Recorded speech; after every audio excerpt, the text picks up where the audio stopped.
وسلام علی عباده الذین اصطفى اما بعد اعوذ باللہ السمیع العلیم من الشیطان الرجیم بسم اللہ الرحمن الرحیم لإیلاف قریش ایلافهم رحلة الشتاء والصیف فليعبدوا رب هذا البیت الذي اطعمهم من جوع وآمنهم من خوف۔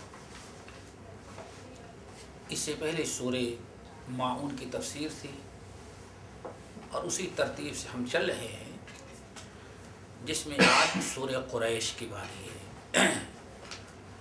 یہ سورہ قریش یہ بھی مکی صورت ہے، اور ہم نے ابتدا میں بتایا کہ قرآن پاک کے دو حصے ہیں، مکی اور مدنی۔ ہجرت سے پہلے قرآن پاک کی جو صورتیں یا جو آیات جو حصے نازل کیے گئے ہیں ان کو کہا جاتا ہے مکی، اور بعد الہجرہ قرآن پاک کی جو آیات جو صورتیں نازل کی گئی ہیں ان کو کہا جاتا ہے مدنی۔ تو یہ سورہ قریش یہ مکی صورت ہے، اس کے 4 آیات ہیں، اور اللہ رب العالمین نے اس صورت کے اندر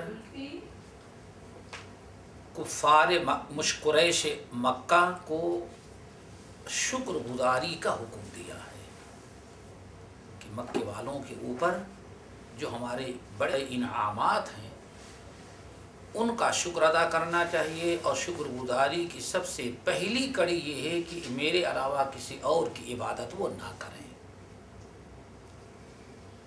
اس سورت کو سورہ قریش اس لیے کہتے ہیں کہ لإیلاف قریش، اس میں قریش مکہ کا تذکرہ آیا ہوا ہے۔ اس سورت کو سمجھنے کے لیے تھوڑی سی اس کی ایک تاریخ جو اس کے اندر موضوع بیان کیا گیا اس کو سمجھ لینا چاہیے۔ مکہ المکرمہ ایک ایسی جگہ ہے جہاں کوئی کھیتی باڑی باغات یہ کوئی چیز وہاں پیداوار کی ہے ہی نہیں، سوائے ایک آب زمزم اور ایک کعبہ، اور ہر کعبہ کے کوئی دوسری چیز وہاں ہے ہی نہیں سوائے پہاڑیوں کے۔ اسی لیے حضرت ابراہیم خلیل اللہ علیہ السلام نے جب اللہ تعالیٰ نے حضرت ابراہیم علیہ السلام کو حکم دیا کہ آپ اپنے گھر میں اب روزانہ ایک جھگڑے لگے رہتے ہیں، چونکہ حضرت سارہ علیہ السلام ابراہیم خلیل اللہ کی پہلی بیوی تھی، ان سے کوئی اولاد نہیں پیدا ہوئی تھی۔ بعد میں حضرت ہاجرہ جب آپ کے زوجیت میں آ گئی تو اللہ تعالیٰ نے حضرت ہاجرہ سے آپ کو بیٹا عطا کیا جس کا نام اسماعیل۔ اب حضرت سارہ بشری تقاضے کے مطابق اب زیادہ دن تک وہ صبر نہیں کر سکتی تھی، مزاج بھی چڑچڑا ہو گیا، اور اب حضرت ہاجرہ سے آئے دن کچھ نہ کچھ اختلافات، غصے، گھر میں جھگڑے شروع ہوئے، یہاں تک کہ حدیثوں کے اندر آتا ہے ایک مرتبہ حضرت سارہ غصہ ہو کر کے حضرت ہاجرہ کے کان میں سوراخ کر دیں۔ ایک عورتیں جو کان میں بالیاں پہنتی ہیں وہیں سے چلا ہوا ہے، کان میں جو بالیاں پہنتی ہیں وہ حضرت سارہ کو بڑا غصہ آیا، اور غصے میں آ کر کے کہا کہ میں تم کو سیدھا کر دوں گی، وہ کان میں سوراخ کر دیا۔ اب کان میں جب سوراخ کر دیا، اب اللہ تعالیٰ جس چیز کو چاہے جتنی قبولیت بخش دے۔ حضرت سارہ غصے میں تکلیف دینے کے لیے کان میں سوراخ کی، اللہ تعالیٰ نے ان کے صبر و ضبط کی بنا پر اس کو ایسی قبولیت بخشی کہ جب تک کان میں سوراخ نہ ہو کوئی عورت ہی نہیں بنتی ہے۔ اللہ تعالیٰ کا ایک نظام ذرا دیکھیں، کس قدر اللہ تعالیٰ جب کسی چیز کو قبول کرنے لگے یا کسی کے عمل کو کوئی اللہ تعالیٰ رائج کرنے لگے، پوری دنیا کے اندر ہر یعنی قوم، مذہب، ملت کی عورت ہونی چاہیے، اگر عورت کے کان میں سوراخ نہ ہو تو بہت بڑا عیب سمجھا جاتا ہے، وہ زینت بن گئی۔ آپ نے دیکھا ہوگا یعنی اس طرح سے کافی گھریلو جھگڑے چلے، اللہ رب العالمین نے حضرت ابراہیم خلیل اللہ کو حکم دیا کہ اب آپ اپنے سکون کو برقرار رکھنے کے لیے ان دونوں کو آپ الگ کر دیں۔ آ رہی بات سمجھ میں نا؟ اس سورہ ایلاف سمجھنے کے لیے، اس کی تفسیر سمجھنے کے لیے تھوڑی سی تفصیل کا علم ہو جانا بہت ہی ضروری ہے۔ حضرت ابراہیم خلیل اللہ کو اللہ تعالیٰ نے حکم دیا کہ سارا کو آپ یہاں رہنے دیں اور ہاجرہ اور ان کے شیر خوار بچے کو لے جائیں مکے میں آباد کریں۔ کوئی بڑی معمولی آزمائش نہیں، بہت بڑی آزمائش تھی۔ وَإِذِ ابْتَلَىٰ إِبْرَاهِيمَ رَبُّهُ بِكَلِمَاتٍ فَأَتَمَّهُنَّ قَالَ إِنِّي جَاعِلُكَ لِلنَّاسِ إِمَامًا۔ ابراہیم کے رب نے کئی باتوں میں آزمایا، لیکن ہر آزمائش میں کامل اترے تب اللہ نے فرمایا جاؤ ابراہیم انی جاعلک للناس اماما، ہم نے تم کو دنیا والوں کا پیشوا بنا دیا۔ جس کو کہتے ہیں اتنی آزمائش میں کامل اترے تب اللہ نے اتنا اونچا مقام مرتبہ اپنے نبی ابراہیم خلیل اللہ کو دیا۔ اور جس کو ہمارے آپ یہاں کہتے ہیں سرخ روح ہوتا ہے انسان ٹھوکریں کھانے کے بعد، ہاں بہت سارے پاپڑ بیلنے کے بعد انسان کو دنیا میں ترقی کی راہیں میسر ہوتی ہیں۔ ابراہیم خلیل اللہ جب حضرت ہاجرہ اور ان کے شیر خوار بچے کو لے کر کے آگے بڑھے، مکے کی طرف جانے لگے، تو چونکہ سامان بھی تھا، پانی کا مشق، تھیلا، دوسرے سامان، ہاتھ میں بچہ گود میں، اور صرف حضرت ابراہیم اور حضرت ہاجرہ ہیں۔ بچہ بھی اس لائق نہیں کہ ہاں وہ اپنے سے چلتے، اس کو بھی اٹھانا ہے۔ حضرت ہاجرہ بڑی خوف زدہ ہو گئی تھی، اسی لیے انہوں نے اپنے کمر میں ایک بڑی سی چادر باندھ لی اور پیچھے لٹکا لیا تھا کہ حضرت ہاجرہ جدھر سے جائیں پیچھے سے چادر ان کے نشانات قدم کو مٹاتا جائے۔ صرف اس بنا پر کہیں ایسا نہ ہو سارا ہم کو ڈھونڈتی ہوئی پھر پہنچ جائیں۔ حضرت سارا سے اتنی خوفزدہ ہو گئی تھی کہیں ایسا نہ ہو ہمارا پیچھا کرے پہنچ جائے، اس لیے ایسی جگہ میں چلی جاؤں کہ ان کو پتہ ہی نہ چلے۔ ان کا یہ عمل بھی پیچھے باندھنا اور باقاعدہ لمبا تاکہ وہ نشانات قدم مل جائیں، یہ بھی اللہ تعالیٰ کے حضرت ہاجرہ کا یہ عمل بہت ہی اللہ تعالیٰ کے ہاں قبول ہوا۔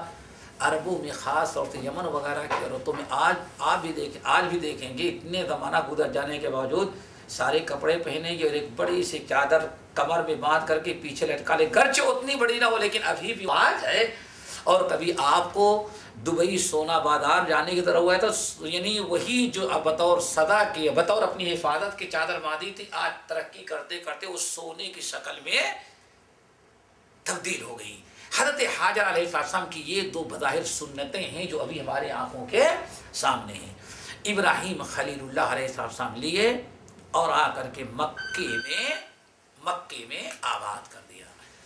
اب مکے میں جو آباد کیا، مکے کی سرزمین کیسی تھی اس کو آپ اس طرح سے سنیں۔ یہ سورہ ابراہیم ہے اور سورہ ابراہیم میں حضرت ابراہیم نے اللہ نے بیان فرمایا، جس کا خلاصہ یہ ہے کہ حضرت ابراہیم اپنی بیوی، اپنے بیٹے، ایک مشک پانی، ایک تھیلا کھجور لے کر کے جب مکے میں آئے اور وہاں آباد کر دیا، پھر وہاں ایک دعا مانگی تھی۔ حضرت ابراہیم خلیل اللہ نے کیا دعا مانگی؟ ربنا انی اسکنت من ذریتی بواد غیر ذی زرع عند بیتک المحرم ربنا لیقیموا الصلاة فاجعل افئدة من الناس تهوی الیہم وارزقهم من الثمرات لعلهم یشکرون۔ بڑی دعائیں جو کی تھی اس میں سے ایک اہم دعا یہ ہے، یہاں آپ کے سامنے پڑھیے سورہ ابراہیم آیت نمبر 37 یاد کرو۔ جب ابراہیم خلیل اللہ علیہ السلام نے دعا مانگی، اور کیا دعا مانگی؟ ربنا انی اسکنت من ذریتی، اے ہمارے رب ہم نے اپنی اولاد کو یہاں اسکن تو میں نے یہاں آباد کر دیا ہے، اور آباد بھی کہاں کیا ہے؟ بوادن غیر ذی زرع، ایسی وادی میں جہاں زراعت والی زمین ہے ہی نہیں ہے، سوائے پتھروں کے، پہاڑ کے، اور کوئی چیز وہاں ہے ہی نہیں۔ بوادن غیر ذی زرع، اے اللہ ہم نے اپنی اولاد کو اس جگہ جو آباد کیا، وادی غیر ذی زرع، مکہ کے اندر، جہاں آپ لوگوں کو اللہ تعالیٰ جو لے گئے ہوں، جن کو لے گیا ہوگا انہوں نے دیکھا ہوگا، اور جو نہیں کہ اللہ تعالیٰ ان کو لے جائے۔ یہ آب زمزم جو ہے یہی وہ جگہ ہے جہاں ابراہیم خلیل اللہ نے اپنے بیٹے اور اپنی بیوی کو آباد کیا، اور وہی دعا مانگی، ربنا انی اسکنت من ذریتی بواد، اے اللہ ہم نے اپنی اولاد کو یہاں اس وادی میں آباد کیا ہے جو غیر ذی زرع ہے، جو زراعت اور کھیتی باڑی اور پیداوار والی ایک زمین ہے ہی نہیں ہے، لیکن ہم نے بسایا عند بیتک المحرم، تیرے حرمت والے عزت والے گھر کے قریب۔ یہ بڑی اہم دعا ہے، آج اللہ تعالیٰ یہی ہمارے اور آپ کے اندر سارے مسلمانوں میں جذبہ پیدا کر دے۔ ذرا سوچیں، اے اللہ میں نے اپنے اس بیٹے اسماعیل کو اور اپنی یہ بیوی اسماعیل کی ماں ہاجرہ کو، ہم نے ان کو آباد کیا تیرے گھر کے سامنے، گھر کے پاس، بیت حرام کے سامنے پاس، بوادن غیر ذی زرع، یہاں کوئی زمین پیداوار کی نہیں ہے۔ حالانکہ دنیا کا ہر انسان اگر کہیں اپنے بچے کو پڑھنے کے لیے بھیجنے لگتا ہے، کہیں کوئی مکان کرائے پہ لینے لگتا ہے، کہیں کوئی زمین خریدتا ہے، تو سب سے پہلے دنیا کی ساری سہولیات کو دیکھتا ہے، سہولتوں کو دیکھتا ہے۔ ابراہیم خلیل اللہ نے کیا دیکھا وہ ذرا سنیں، وہاں کوئی گاؤں نہیں آباد ہے، کوئی انسان نہیں پایا جاتا، نہ سائے کے لیے درخت پائے جاتے ہیں، نہ پینے کے لیے کنواں اور چشمہ پایا جاتا ہے، اور نہ کوئی زراعت ہے، کھیتی باڑی کی وہاں کوئی پیداوار ہو۔ بظاہر دنیا کی کوئی سہولت نہیں موجود ہے، آج کا کوئی انسان ایسی جگہ آباد نہیں ہو سکتا، لیکن ابراہیم خلیل اللہ کہتے ہیں اللہ میں نے اپنی اولاد کو یہی آباد کیا، نہیں بسایا تیرے گھر کے پاس، کیوں؟ ربنا لیقیموا الصلاۃ، تاکہ تیرے گھر میں نماز پڑھیں، وہ تیرے گھر کو آباد کریں۔ دنیا اس کی کوئی مثال نہیں پیش کر سکتا۔ مقصد کیا بتایا ہم نے؟ یہاں کو اپنی اولاد کو آباد کیا، ربنا لیقیموا الصلاۃ، اے اللہ بسانے کے لیے تو بیوی بچوں کو کہیں بھی آباد کر سکتا تھا، لیکن یہ تیرا گھر کہیں نہیں ملتا، تیرا گھر ملے گا تو مکے میں۔ اور مقصد کیا؟ لیقیموا الصلاۃ، تاکہ یہاں رہ کر کے وہ نماز قائم کریں۔ آج ہمارے ان مسلمان بھائیوں کا کیا حشر ہوگا جو سوچتے ہیں کہ ذرا ایسے دور رہو، یعنی کتنے لوگ دنیا کے سارے ٹھاٹ باٹ کو دیکھیں گے، لیکن مکان بنواتے وقت، زمین لیتے ہوئے، گھر کرائے پر لیتے ہوئے کبھی نہیں یہ سوچتے کہ 5 وقتہ نماز کے لیے مسجد میں ہم پہنچ سکیں گے کہ نہیں پہنچ سکیں گے۔ یہ تو بات کی چیز دیکھا جائے گا، گھر میں بھی نماز ہو جاتی ہے بھائی، لیکن ابراہیم خلیل اللہ عراق سے اپنی اولاد کو لیے بوادن غیر ذی زرع میں آباد کیا، اور مقصد کیا ہے؟ ربنا لیقیموا الصلاۃ، آج اللہ ہم تو چلے جائیں گے، میری اولاد یہاں رہے تاکہ نماز قائم کرے۔ آج ہم کبھی نہیں سوچتے کہ ہمارے اگر مسجد گھر کے قریب میں رہے، ہم نہیں بھی رہیں گے، ہمارے بچے نماز پڑھنے کے لیے مسجدوں تک چلے جائیں گے۔ یہ انسان نہیں سوچتا۔ اللہ تعالیٰ یہ فکر نماز کے متعلق آج ہمارے دلوں میں پیدا کر دے۔ پھر فَجْعَلْ أَفْئِدَةً مِّنَ النَّاسِ تَهْوِي إِلَيْهِمْ، یہ دعا ہے، اس دعا کو سمجھو پہلے۔ فَجْعَلْ أَفْئِدَةً مِّنَ النَّاسِ تَهْوِي إِلَيْهِمْ، اور اللہ دنیا میں جو جہاں بھی رہے ان کے دلوں میں ان کی محبت پیدا کر دینا جس کو میں نے یہاں آباد کیا ہے۔ تَهْوِي إِلَيْهِمْ، ارے بڑے خوش نصیب باپ تھے جو اپنی اولاد کے لیے انہوں نے اتنی پیاری دعا دی بھائی۔ فَجْعَلْ أَفْئِدَةً مِّنَ النَّاسِ تَهْوِي إِلَيْهِمْ، اے اللہ لوگوں کے دلوں میں ایسی تڑپ پیدا کر دینا کہ ان کا دل ان کی طرف لگا رہے. یہ ہماری نسل یہاں جو آباد ہو رہی ہے ان کی محبت لوگوں کے دلوں میں پیدا کر دے. اور الحمدللہ یہاں آنے کے بعد تو شاید کچھ کم ہو گئی ہو، ورنہ جب تک نہیں آئے ہوں گے دنیا میں سب سے زیادہ دیکھنے کے لیے کسی شخص کا دیدار کرنے کے لیے آنکھوں میں آنکھیں تڑپتی رہی ہوگی تو کوئی عربی نظر آ جائے ہم کو. کون نظر آ جائے ابھی؟ آج بھی جو عربوں کی محبت اور اہل مکہ اہل مدینہ کی وہی ابراہیم خلیل اللہ کی دعاؤں کی برکت ہے. فَجْعَلْ أَفْئِدَةً مِّنَ النَّاسِ تَهْوِي إِلَيْهِ. اے اللہ ہر ایک انسان کی محبت ان کے دل، ہر انسان کے دلوں میں مکے والوں کی محبت پیدا کر دینا. تَهْوِي إِلَيْهِمْ لوگوں کا دل لگا رہے ان کی طرف. آج دنیا میں کیا ہے الحمدللہ ہمارے بھائی ایک مرتبہ پہلے کیا دعا کرتے ہیں، اللہ تعالیٰ بس ایک مرتبہ اپنے گھر کا دیدار کرا دے. اللہ نے دعا قبول کر لی، ادھر ادھر سے پیسہ اکٹھا کیے چلے گئے حج کرنے کے حج کرنے کے لیے. حج کر کے جب آنے لگتے ہیں تو بس یہی کہ اللہ تعالیٰ پھر دوبارہ لے کے آنا. سب کی جو جا چکے ہر ایک کی طرف اللہ تعالیٰ دوبارہ بلکہ پہلے سے جانے کا شوق اب پیدا ہو جاتا ہے. یہ کیوں بھائی؟ ابراہیم خلیل اللہ کی دعا. فَجْعَلْ أَفْئِدَةً مِّنَ النَّاسِ تَهْوِي إِلَيْهِمْ.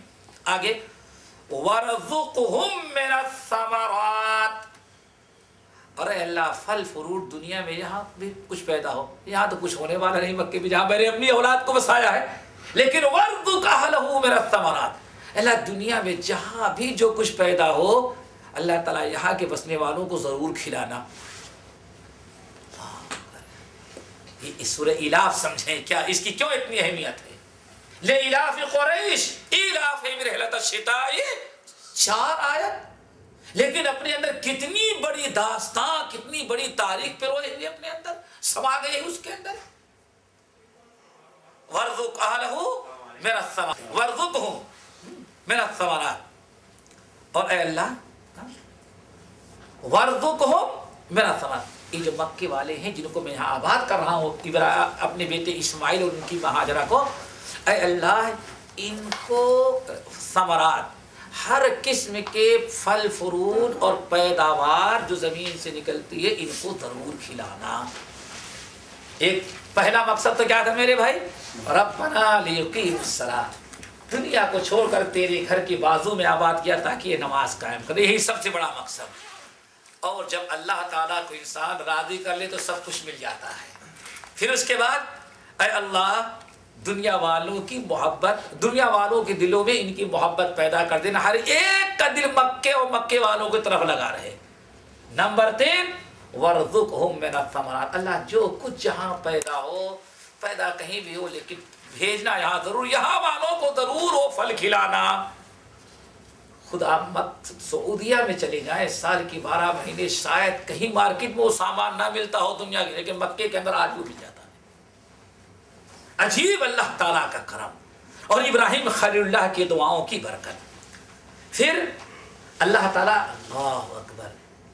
اب مقصد کیا؟ اللہ تعالیٰ یہ تینوں چیزوں سے ان کو نواز دینا. اچھی طرح سمجھیں کتنی چیزوں کی دعا مانگی؟ 3. نمبر 1 نماز قائم کریں.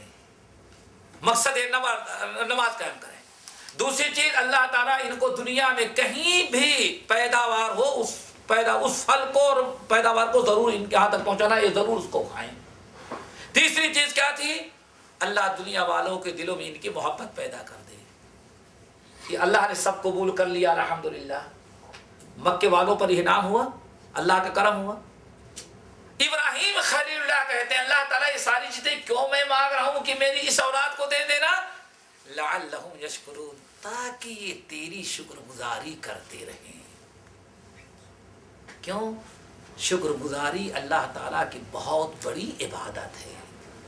اللہ تعالیٰ کو راضی کرنے کے لیے اللہ کی شکر گزاری سب سے بہترین عمل ہوا کرتا ہے.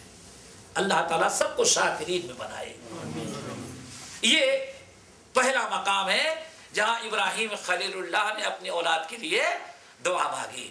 ربنا انی اسکنت من ذریتی بواد غیر ذی زرع عند بیتک المحرم ربنا لیقیموا الصلاة فاجعل افئدة من الناس تهوی الیہم وارزقهم من الثمرات لعلهم یشکرون. یہ تو دعا کم مانگی. ربنا انی اسکنت، اللہ میں نے اپنی اولاد کو یہاں آباد کیا. جب عراق سے حضرت ہاجرہ اور اسماعیل کو لے کر کے آئے، ابراہیم اللہ چلے گئے اور اس کے بعد اللہ تعالیٰ نے حکم دیا ایک عرصے کے بعد جب اسماعیل بڑے ہو گئے اور اب حضرت ابراہیم کی مدد کرنے کے لائق بنے، تو اب اللہ نے حکم دیا کہ اب کعبہ کی تعمیر کرو. کعبہ پہلے سے موجود تھا لیکن وہ دیواریں گر گئی تھی، لیکن نشانات تھے، یہ معلوم تھا کہ کعبہ یہی ہے. اب حکم ہوا کہ کعبہ کی تعمیر کرو. جب کعبہ کی تعمیر کرنے کی باری آئی، پھر آپ ذرا دیکھیں سورۃ البقرہ میں ابراہیم خلیل اللہ کی پھر دعا. سورۃ البقرہ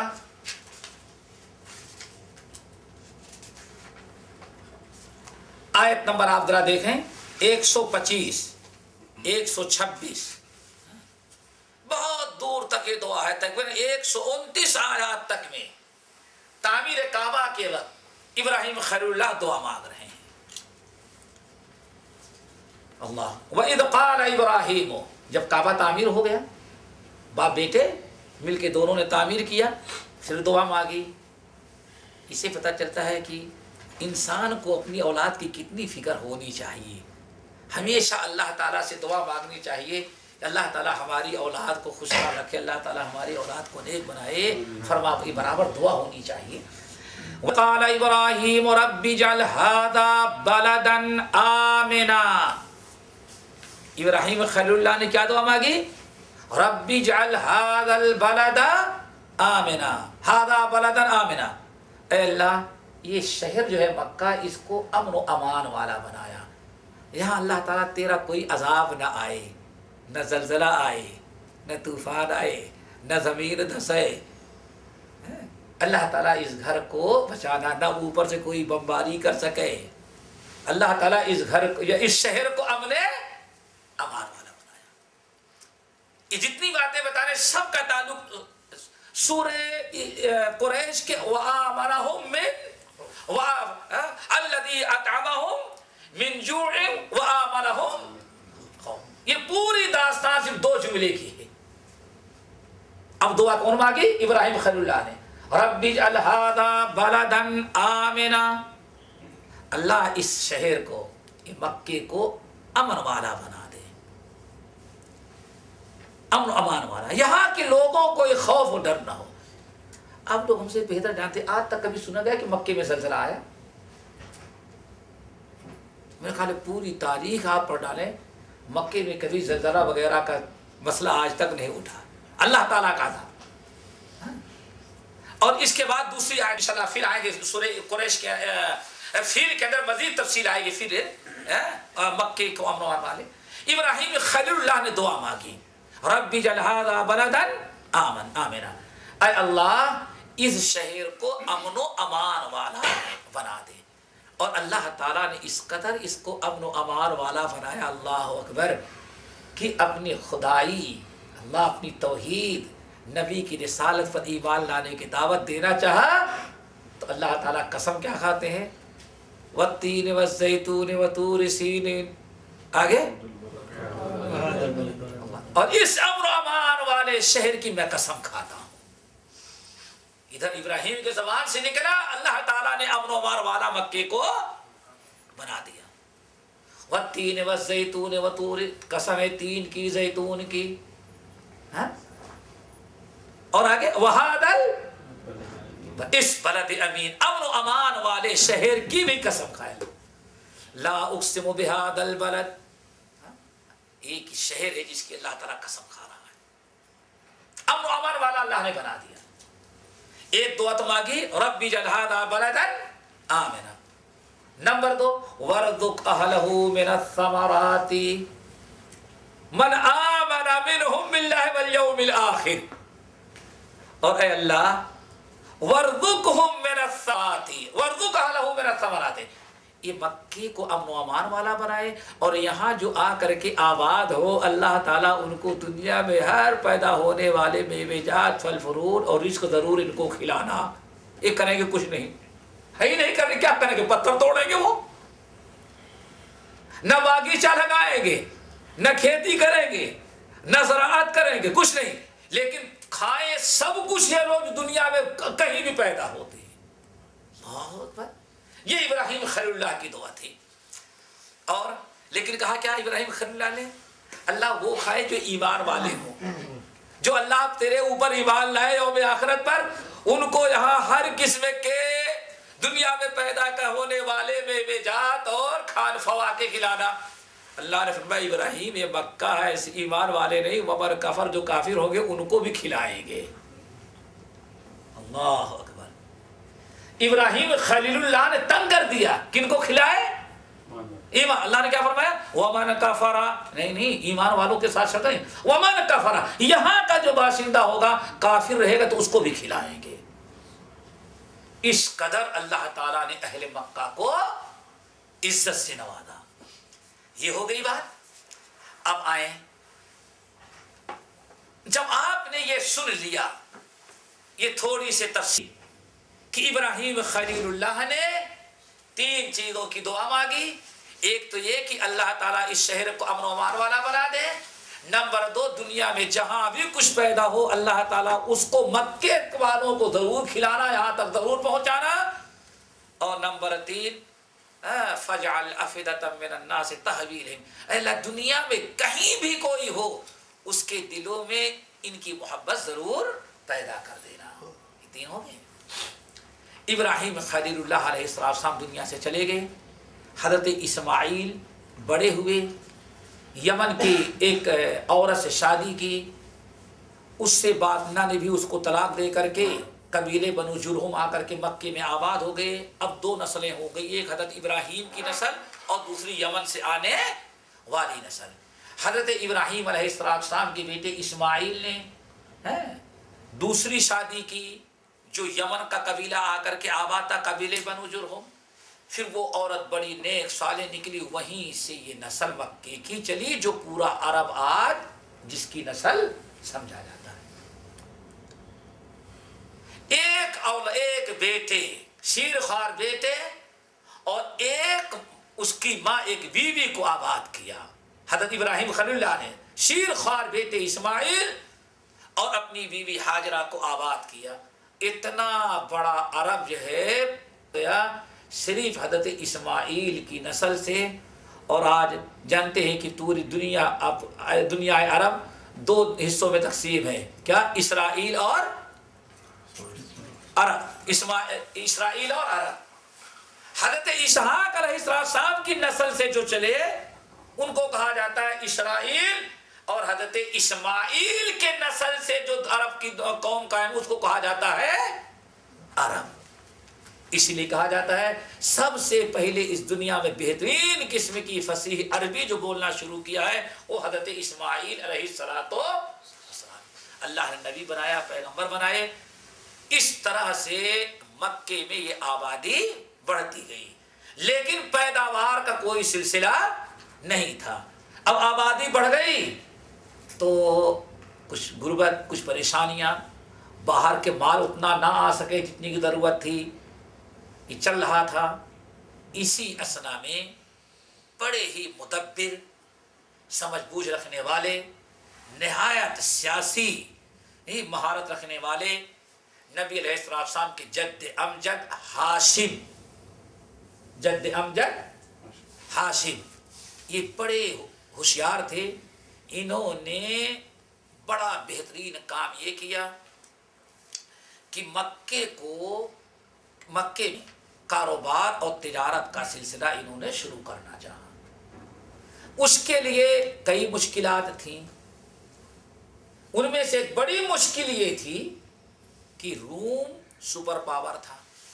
اس وقت پورا عرب جو ہے روم کے اندر میں، ایک انسان دوسری جگہ جانا چاہے تو خود دبا کر کے ٹیکس لیتا تھا۔ کون؟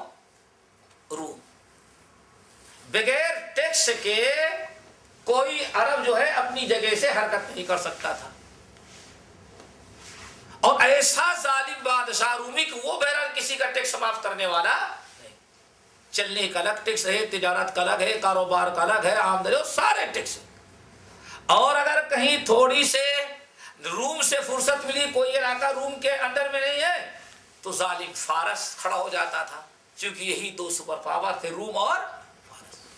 یہ بھی اپنے علاقے سے گزرنے والے ہیں. اس کا جہاں تک ہو بھائی اتنا دو گے سالانہ تک تو ٹھیک ہے، نہیں تو پھر تمہاری بادشاہت ختم کر کے ہم اپنے انڈر میں لے کر کے ساری جمہوریت قائم کر دیں گے. یہ کون کہتا تھا؟ آج سمجھنا. قرآن کو یہ نہیں کہہ سکتا کہ قرآن کوئی بہت پرانی کتاب ہے. قرآن کی یہ خوبی ہے کہ آئندہ اور 1400 سال کے بعد قرآن بیان ہوگا تو بیان ہونے سے یہی معلوم پڑے گا قرآن اس زمانے کا نہیں بلکہ آج کی مشکلات کا علاج کرنے کے لیے آیا ہوا ہے. بڑی مشکلات تھی. روم اور فارس نے پورے علاقے پر قبضہ کر رکھا ہے. ہاشم نے ان دونوں ملکوں کا دورہ کر کے پہلے ان سے معاہدہ کروا لیا، بھائی ہم مکے کے رہنے والے ہیں، آپ رات جانتے ہیں وہاں کچھ پیداوار تو ہوتی نہیں، اگر آپ ہمارے ساتھ ہمارے اوپر ٹیکس لگانے لگیں گے تو ہم تمہارے پاس تو کوئی ٹیکس کا سوائے کہ پتھر توڑ توڑ کر کے دیں، آپ کو پتھر لیں گے نہیں. آخرکار انہوں نے اپنی مدبرانہ انداز سے گفتگو کی اور تحریری شکل میں روم اور فارس سے دونوں سے لکھوا لیا کہ واقعی اہل مکہ سے ٹیکس جو ہے وہ معاف. ایک کام تو یہ کیا. پھر انہوں نے اب قرب جوار کے جو ممالک تھے وہاں تجارت کا سلسلہ شروع کیا. آنا جانا تجارت کی ساری راہیں انہوں نے ہموار کر لیا، جن میں سے دو علاقے ایسے تھے جہاں خوب زیادہ اصل میں کاروبار چلتا تھا. ایک شام تھا اور دوسرا یمن تھا. اس کی وجہ کیا تھی؟ اس کی بہت بڑی وجہ یہ تھی کہ یہ پورے عرب کے اندر کوئی زرخیز علاقے اس وقت کم تھے. مکمل یہاں جو مارکیٹ میں سامان کھانے پینے یہاں تک چھرے چاقو بھی جو ملتے تھے وہ ملا کرتے تھے متحدہ ہند کے. یہاں ہوتا نہیں تھا کچھ، جو کچھ ہوتا تھا وہ سب سمندر پار سے تھے. اور آنے کے دو راستے تھے، ایک ڈائریکٹ ہند سے یا تو یمن چلا جائے اور یا بحرین آئے اور بحرین سے پھر شام وغیرہ چلے جائے. یہ لوگ ویسے رہ گئے. تو ہاشم نے بڑی محنت اور کوشش کر کے تجارت کا سلسلہ ایگریمنٹ کروا لیا انہوں نے یمن سے اور شام سے. شام ٹھنڈا ملک تھا اور یمن گرم. اب سردی کے موسم میں یمن چلے جائیں اور گرمی کے موسم میں شام. اس طرح سے یہ دو سفر ان کا بڑا ہوتا تھا. ایک زمانے تک ایک سلسلہ چلتا رہا. پھر یمن کے بارڈر عرب کی جو بارڈر تھی یمن کی بعض علاقوں میں اللہ تعالیٰ نے اناج اور غلہ کی بڑی پیداوار شروع کر دی. اتنے اناج اور غلہ پیدا ہوتے کہ اہل یمن سے وہ بچے. اب ہاشم سے ان لوگوں نے سوچا کہ بھائی ہم آپ کے یہاں کوئی تجارتی سینٹر قائم کرنا چاہتے ہیں کہ آپ جدہ چلے جاؤ، کیونکہ یمن سے اگر سمندر کے ذریعے آنا چاہے تو سب سے بہترین راستہ کون ہے؟ جدہ. اب جدہ جو ہے غلے کی سب سے بڑی مارکیٹ ہو گئی. ہاشم اور ان کی نسل نے سوچا اب یمن سے بہتر کیا ہے، صرف 2 دن میں یہ 2 راتیں لگتی ہیں جدہ آنے جانے، وہاں سے خریدنا شروع کر دیا. اس طرح سے مکے والے بہت ہی تجارت اور کاروبار میں آگے بڑھ گئے اور اللہ نے ان کو ترقی دیا. تو انہوں نے 2 سالانہ بازار اپنے ملک میں قائم کر لیا جہاں سے ساری دنیا کے لوگ آئے شرکت کرنے کے لیے. ایک تو سوق عکار اور دوسرا سوق ذی المجنہ. آج کے اسلام میں کیا کہتے ہیں؟ جو عالمی بازار فیسٹیول کیا کہتے ہیں؟ لگا دیا. اب نتیجہ یہ نکلا خود مکے کے قریب سالانہ 2 بڑی مارکیٹیں شروع ہو گئی. ہر 6 مہینے کے بعد ایک مارکیٹ. ایک سوق عقال اور دوسرا سوق دل و جنہ. اب یہاں سے سارے لوگ جائیں اور سارا سامان باہر والے خریدے اور بیچنے والے مکے والے ہوں. ابراہیم خلیل نے دعا مانگی اللہ ان کو بھوکھا نہ رکھنا، ان سے زیادہ خوشحال کوئی رہ نہ گیا. پھر جب عرب میں بڑی لوٹ مار نکلی، ڈاکو مشہور ہے یہاں کے، کہتے ہیں نا کہ صرف حاجی کے پاس 1 ریال رہتا اس کے لیے بلا دو تو نہیں، ہم کو ریال چاہیے تمہاری جان رہے نہ رہے. اس قسم کی ڈکیتی یہاں ہوتی تھی. پورا عرب، قبیلے کی لڑائی جھگڑے دنگا فساد، آدمی کا سفر کرنا مشکل ہی تھا. ابھی جو بہت پرانے آپ کے ہاں حاجی ہوں گے ان سے پوچھیں گے تو مکے سے کوئی اکیلا مدینہ نہیں جاتا تھا. 200 250 300 حاجی اکٹھا ہوتے تو سب مل کر کے جاتے، اپنا ڈاکو لوٹ لیں گے کہیں پہاڑوں کے بیچ میں. جدہ سے مکہ آنے کے لیے آدمی ہفتے بھر انتظار کرتا ہے. کیوں؟ 1-2 اونٹ نہیں جا سکتے، 100-200 اونٹ اکٹھا ہو جائیں گے تب یہ اونٹوں کی سواری جدہ سے کہاں روانہ ہوگی؟ مکے. یہ تو ملک عبدالعزیز رحمۃ اللہ علیہ کی برکت تھی جن کی وجہ سے ساری چیزیں ختم ہو گئی. تو بہرحال بڑی یہ لوٹ مار ہوتی تھی. اللہ رب العالمین نے حضرت ابراہیم خلیل اللہ کی دعا کیا قبول کیا تھا؟ فَجْعَلْ أَفْئِدَةً مِّنَ النَّاسِ تَهْوِي إِلَيْهِمْ. اللہ دنیا والوں کے دلوں میں ان کی محبت کر دینا. اب مکے والے جانے لگے. اب تو کوئی اکیلا سفر نہیں کر سکتا تھا، بھائی راستہ امن و امان کا ہو تب جائے. لیکن مکے والوں کے لیے 24 گھنٹے سال کے 12 مہینے راستہ کھلا ہوا ہے. ادھر بھی مال ہے، ادھر بھی یہ ہاتھ میں اپنا سونے کا سکہ لے کر کے جائے. کون ہو؟ ہم مکے والے ہیں. تو ڈاکو کے پاس بھی ہو تو برکت کے لیے اپنے جیب کا کچھ نکال کر کے دے دیتا، لیکن مکے والوں سے چھینتا نہیں تھا. یہ سب لوگوں کے دلوں میں کس نے ڈالا بھائی؟ اللہ نے. لوگوں کو قتل کر کے مال چھین لیا جائے، لیکن مکے والے مکے سے شام جائیں، شام سے مکہ لوٹیں، مکے سے یمن جائیں، یمن سے مکہ لوٹ کر کے آئیں. لیکن الحمدللہ ان کے پاس کھلا مال رکھا ہو، لیکن یہ مکے والے ہیں اس لیے کوئی ان سے چھیڑخانی نہیں کرتا تھا. اور اگر کہیں پڑاؤ ڈال دیں تو کہاں کے لوگ کہتے بھائی جتنی ان کی خدمت کر سکتے ہو کرو، چونکہ مکے والے ہیں تو سارا خرچہ بھی سفر خرچ بھی سارا ان کا بچتا رہے، مکے والوں کا. اس طرح سے اللہ نے ہر اعتبار سے مکے والوں پر کرم کیا. دنیا کے لوگ اپنے گھروں میں رہ کر کے امن و امان کی زندگی نہ رہیں، اور مکے والے لوگ اپنے گھروں میں بھی رہ کر کے اور باہر سفر میں بھی رہیں تو اپنے امن و امان کی زندگی گزاریں. کیوں؟ یہ مکے والے ہیں اور مکے والوں کو کوئی چھیڑتا نہیں تھا. کیوں؟ یہ مکے کے لوگ ہیں، مقدس لوگ، ان کو نہیں چھیڑنا چاہیے ورنہ ہم زمین میں دھسا دیں. اللہ رب العالمین نے انہی انعامات کی طرف اشارہ کرتے ہوئے فرمایا. اب سورہ ایلاف کا ترجمہ ذرا دیکھیں. لِإِلَافِ قریش، قریشیوں کی الفت اور محبت اور لگاؤ کی بنا پر ان کو بڑی دلچسپی، اہل مکہ قریشیوں کے دلچسپی کی بنا پر. یعنی کسی کی دلچسپی؟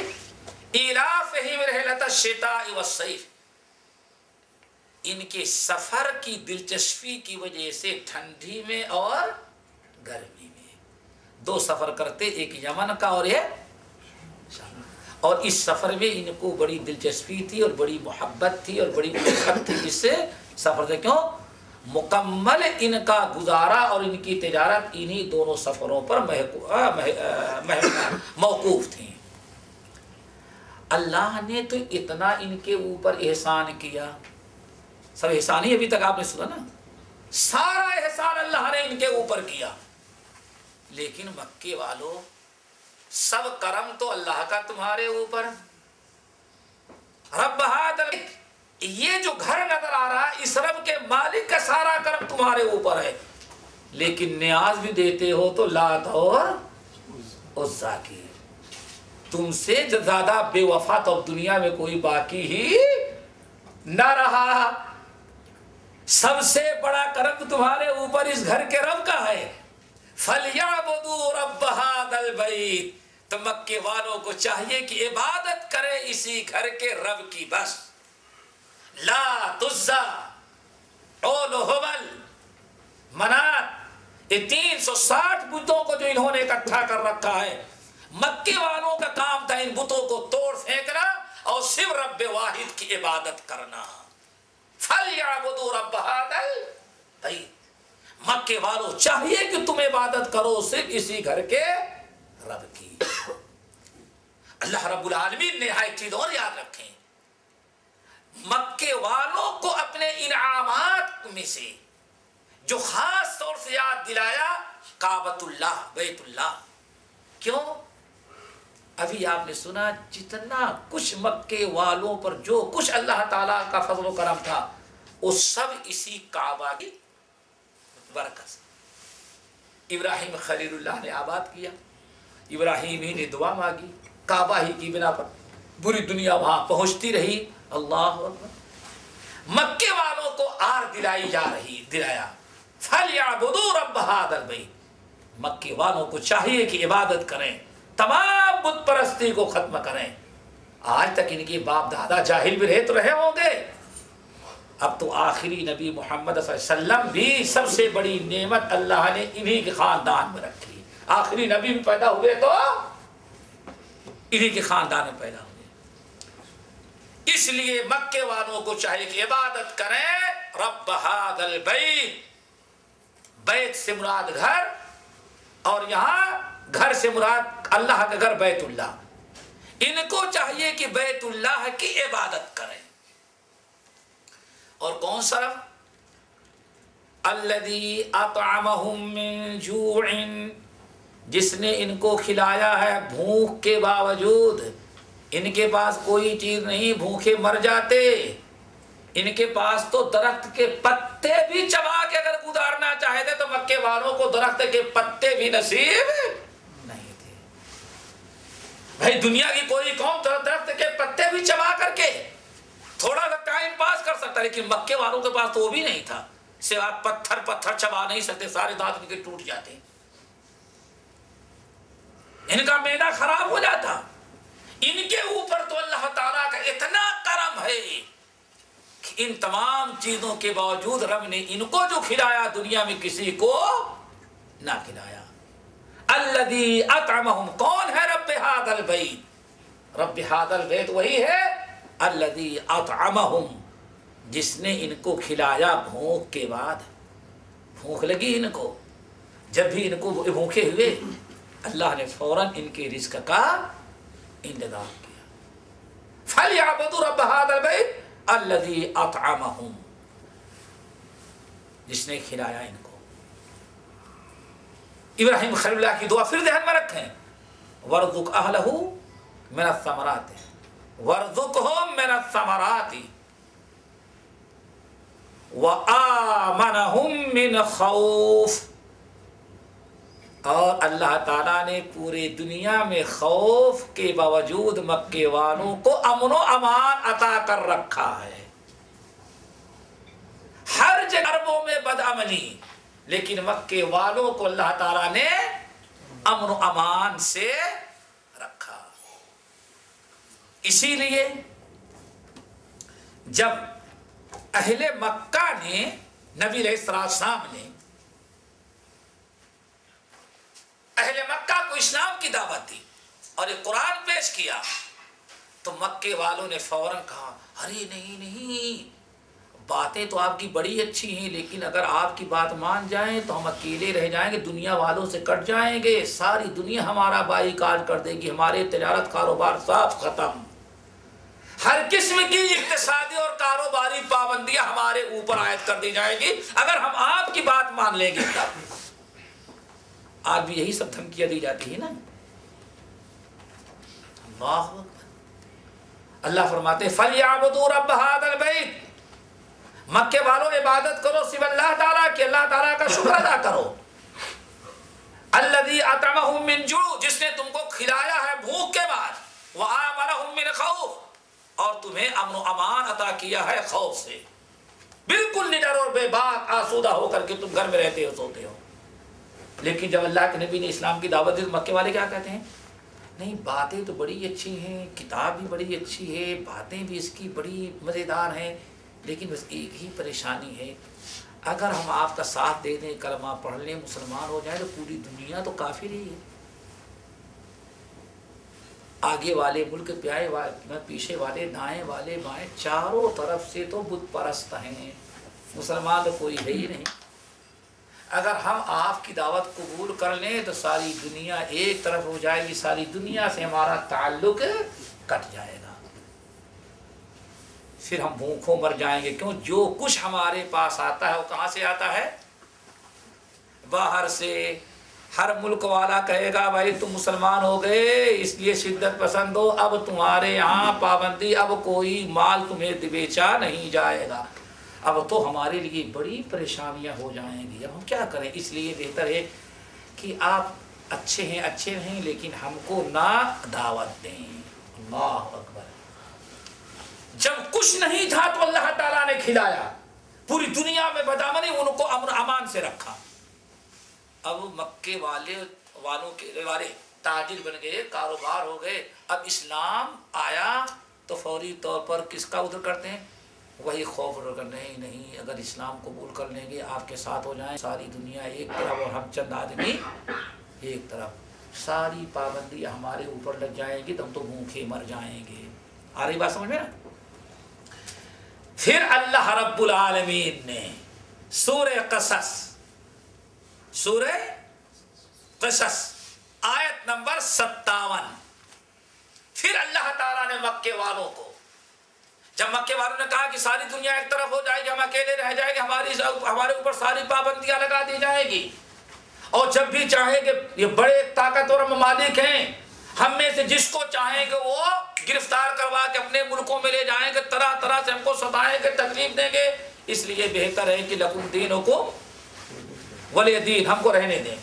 اللہ تعالیٰ نے قرآن پاک سورہ قصص 20واں پارہ ہے آیت نمبر 57 کی آیت نازل کی، وَقَالُوا إِن نَتَّبِعِ الْهُدَى، ہمارے نبی نے ان قریش مکہ کو، جن کے اوپر میں نے اتنے انعامات، اتنے احسانات کیے ہیں، ابراہیم خلیل اللہ کی دعائیں قبول کر کے ہم نے دنیا میں ہر اعتبار سے ان کو سب سے زیادہ خوشحال رکھا ہے، لیکن جب ہمارے نبی کہتے ہیں بت پرستی چھوڑ کر کے صرف ایک رب کی عبادت کرو، اپنے خالق مالک کی، تو یہ کیا کہتے ہیں؟ قالو، کہتے ہیں ان نتبع الہدی معک، محمد صلی اللہ علیہ وسلم اگر ہم آپ کی لائی ہوئی ہدایت قبول کر کے آپ کے ساتھ ہو جائیں، نتخطف من ارضنا، تو یہ ظالم قومیں ناراض ہو جائیں گی، تو ہمارے آدمیوں کو یا ہم کو وہاں سے پولیس کو بھیج کر کے ہمیں گرفتار کرا لے جائیں گی، اور یا ہمارے بڑے لوگوں کہیں گے کہ بھائی فلاں فلاں کو ہمارے حوالے کر دو۔ سارا ڈر اصل میں یہ ہے۔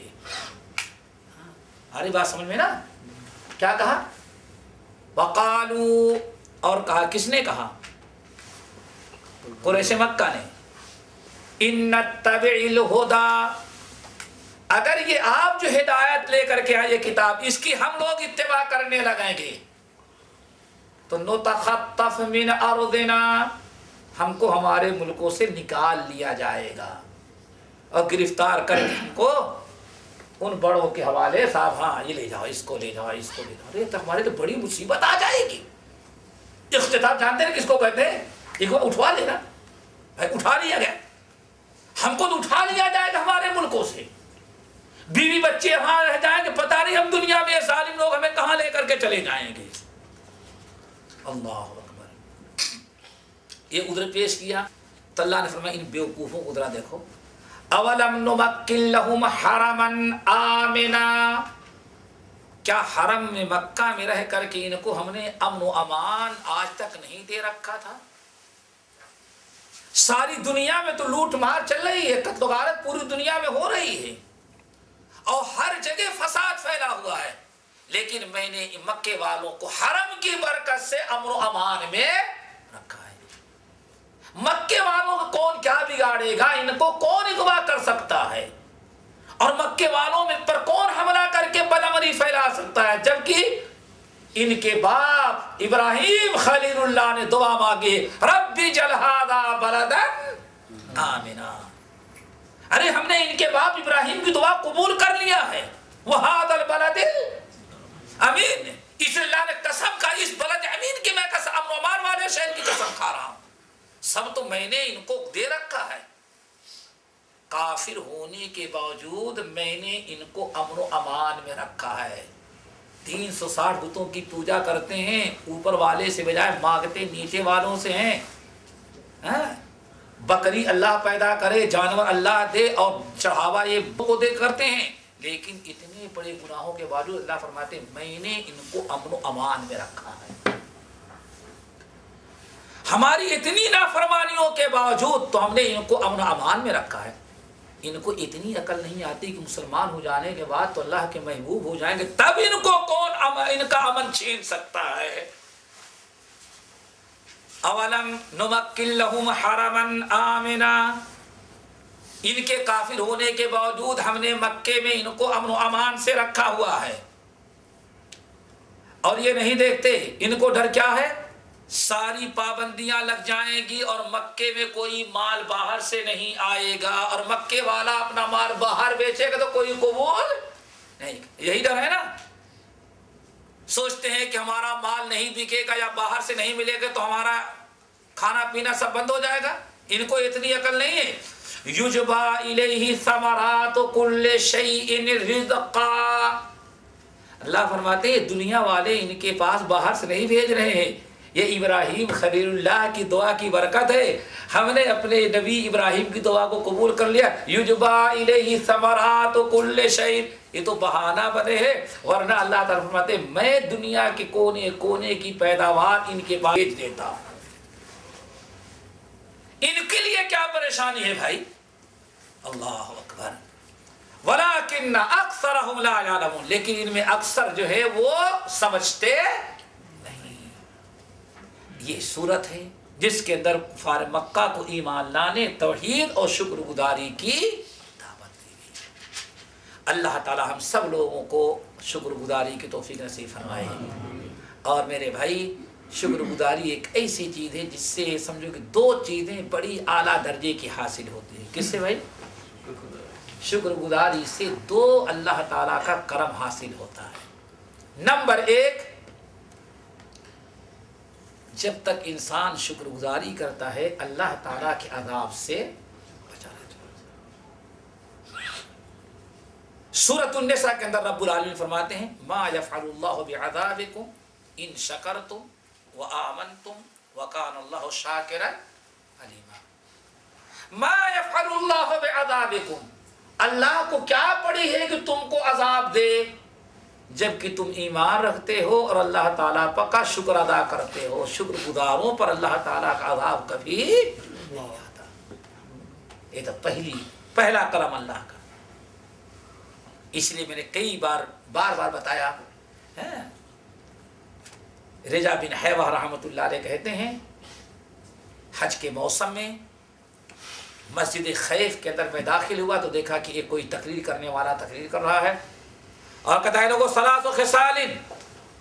3 باتیں ہیں جب تک کوئی قوم 3 باتوں پر عمل کرتا ہے اللہ تعالیٰ کبھی عذاب نہیں نازل کرتا اس قوم پر. اللہ تعالیٰ ہم سب کو ان 3 پر عمل کرنے کی توفیق نصیب فرمائے. آمین. کتنی چیزیں؟ 3. ثلاث خصال 3 چیزیں لا يعذبهم اللہ من فعلہن. جب تک قوم ان 3 باتوں پر عمل کرتی رہے گی اللہ تعالیٰ کبھی عذاب نہیں دیتا. نمبر 1 شکر الہی. نمبر 2 دعا. نمبر 3 توبہ استغفار. رضا بن حیوہ کہتے ہیں میں نے ان 3 چیزوں کو قرآن میں ڈھونڈنا شروع کیا تو اللہ نے 3 چیزیں ہمیں قرآن میں دے دی. پہلی چیز کہ جب تک بندہ شکر گزاری کرتا رہے اللہ تعالیٰ اس کو عذاب نہیں دیتا. سورۃ النساء میں ہمیں مل گئی ما یفعل اللہ بعذابکم ان شکرتم وآمنتم وکان اللہ شاکرا علیما. اللہ کو کیا پڑی ہے کہ تمہیں سزا دے تمہارے اوپر عذاب نازل کرے جبکہ تم اللہ تعالیٰ کا شکر ادا کرتے رہو. نمبر 2 توبہ استغفار جب تک کرتے رہو گے. کہتے سورہ انفال میں ہم کو ملی کہ جس میں اللہ نے فرمایا کہ اللہ تعالیٰ کیسے ان کو عذاب دے جبکہ ان کے اندر استغفار کرنے والے موجود ہیں۔ نمبر 3، دعا جب تک کرتے رہو گے اللہ کا عذاب نہیں آئے گا۔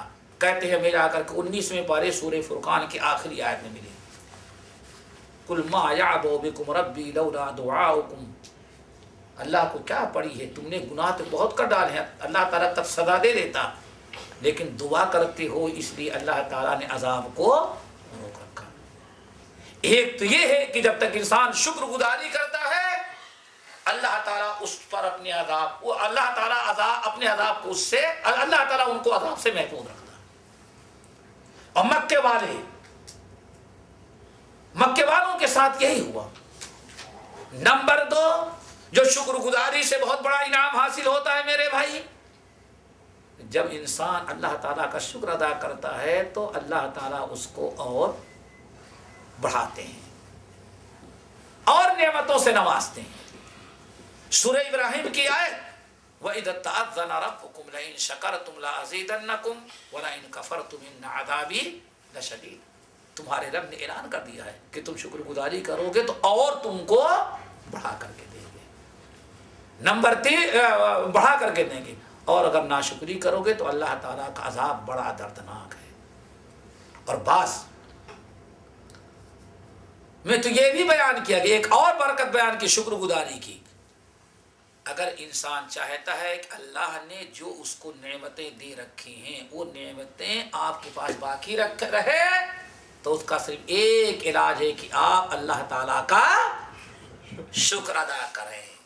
تو مکے والوں کو اللہ تعالیٰ نے اس صورت کے اندر اپنے انعامات پر شکر گزاری کی دعوت دی۔ فَلْيَعْبُدُوا رَبَّ هَذَا الْبَيْتِ الَّذِي أَطْعَمَهُم مِّن جُوعٍ وَآمَنَهُم مِّنْ خَوْفٍ۔ اللہ تعالیٰ سب کو عمل کی توفیق نصیب فرمائے۔ اگلے ہفتے انشاءاللہ سورہ فیل۔ اقول قولی ھذا واستغفر اللہ من کل ذنب واتوب الیہ۔